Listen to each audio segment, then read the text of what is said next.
बिस्मिल्लाहिर्रहमानिर्रहीम। अस्सलाम वालेकुम। एक दिन एक चोर को रास्ते में एक बटुआ पड़ा हुआ मिला। घर जाकर देखा तो इसमें बहुत से पैसे थे।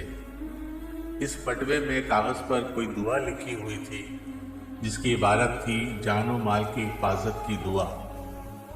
और एक खाने में बटुए के मालिक का नाम और पता भी रखा हुआ था। चोर की नीयत तो खराब हुई, लेकिन कुछ सोचकर चोर ने वो बटुआ मालिक के घर जाकर उसको वापस कर दिया। उस शख्स ने चोर से पूछा कि तुम आराम से ये पैसे रख सकते थे, वापस कैसे कर दिए? चोर ने जवाब दिया, आपने बटुए में जो दुआ रखी इस अकीदे पर रखी होगी कि इस दुआ की बरकत से आपका बटुआ गुम न हो, और अगर गुम हो तो वापस मिल जाए।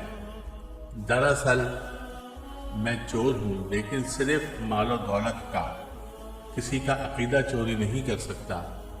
अगर मैं आपका बटुआ वापस ना करता तो आपका एतकाद इस दुआ पर कमज़ोर पड़ जाता, तब मैं आपके ईमान का चोर होता, और ये मालो दौलत की चोरी से 1000 गुना बड़ा गुनाह है।